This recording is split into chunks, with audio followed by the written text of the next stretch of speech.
Thank you, Mr. Chairman. Mr. Chairman, we're going to be moving very fast today just because of the sheer volume of evidence that must be investigated by Congress is quite extensive. And America should understand that today's hearing marks the beginning of this committee's obligation to judiciously reveal over the course of many months exactly what has happened at our southern border over the last 2 years. We will investigate, we will reveal the truth, and we will force accountability.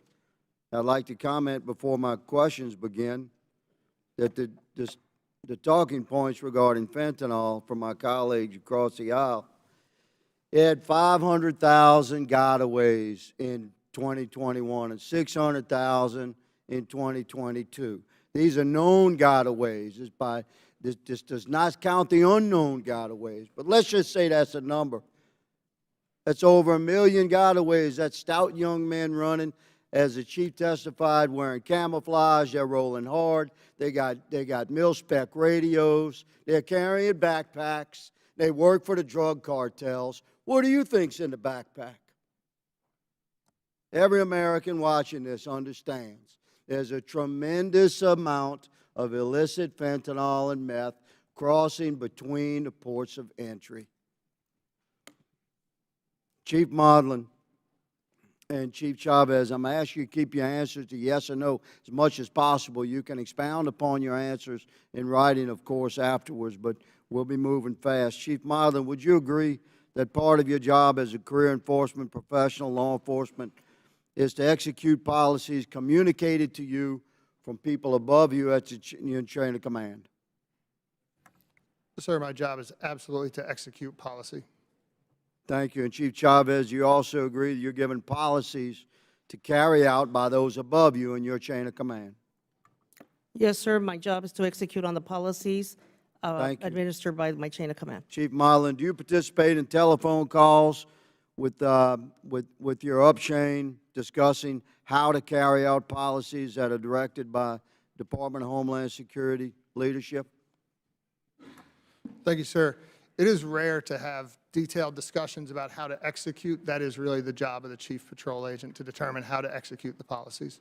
And do you have conversations on a telephone with your up-chain regarding policy and the execution of policy? Yes, sir.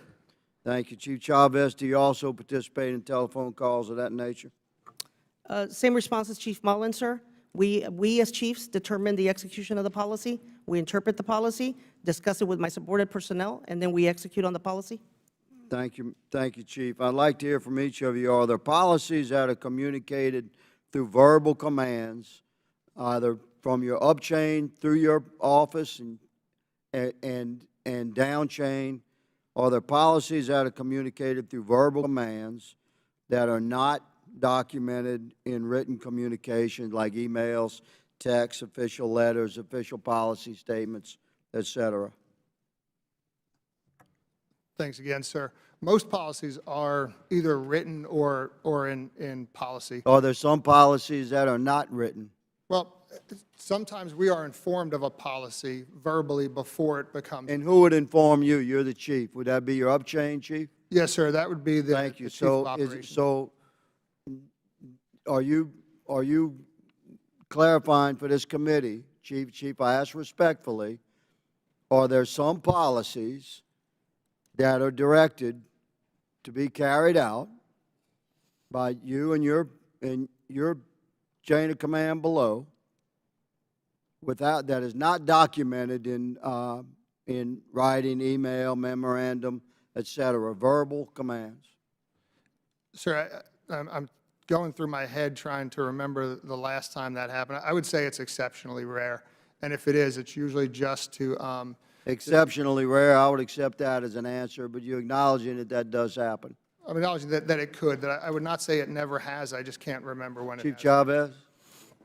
And I would say and clarify policy versus procedures and direction, because we do get phone calls on a certain procedure or direction as it relates to instructions on a certain type of, for example, demographic of a certain population of migrant.